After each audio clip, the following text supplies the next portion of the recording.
২৬ March FIFA আন্তর্জাতিক প্রীতি ম্যাচে ভিয়েতনামের মুখোমুখি হচ্ছে বাংলাদেশ। আর ম্যাচ পূর্ববর্তী সংবাদ সম্মেলনে ভিয়েতনামের হেড কোচ কিম সাং সিক স্বীকার করলেন, গত বছরের তুলনায় বর্তমান বাংলাদেশ দল অনেক বেশি শক্তিশালী। বিশেষ করে বিদেশে খেলা খেলোয়াড়দের অন্তর্ভুক্তি দলটিকে বদলে দিয়েছে।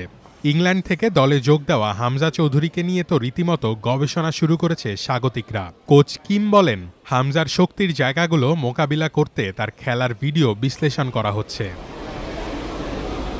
অন্যদিকে বাংলাদেশের কোচ হাভিয়ের কাবরেরা স্বীকার করেছেন, ভিয়েতনাম দলেও বিদেশি ও ব্রাজিলীয় বংশোদ্ভূত খেলোয়াড় থাকায় তাদের দলটিও অনেক শক্তিশালী। তবে তার লক্ষ্য ৩১ মার্চ সিঙ্গাপুরের বিপক্ষে এএফসি এশিয়ান কাপ কোয়ালিফায়ার্সের অফিসিয়াল ম্যাচ।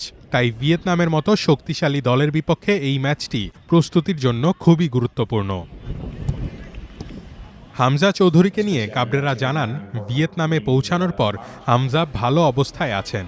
তবে আবহাওয়া ও নতুন জায়গায় মানিয়ে নিতে কিছুটা সময় প্রয়োজন।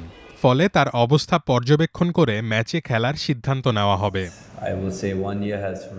এদিকে কঠিন লড়াইয়ের আভাস দিয়ে বাংলাদেশ অধিনায়ক জামাল ভুঁইয়া জানান, ভিয়েতনাম এশিয়ার অন্যতম সেরা দল। দেশটির বিপক্ষে ফিফা প্রীতি ম্যাচের এই লড়াই শেষেই ৩১ মার্চ সিঙ্গাপুরের বিপক্ষে এশিয়ান কাপ কোয়ালিফায়ার্সের অগ্নিপরীক্ষায় নামবে লাল সবুজরা। রোহান আদনান, প্রথম আলো।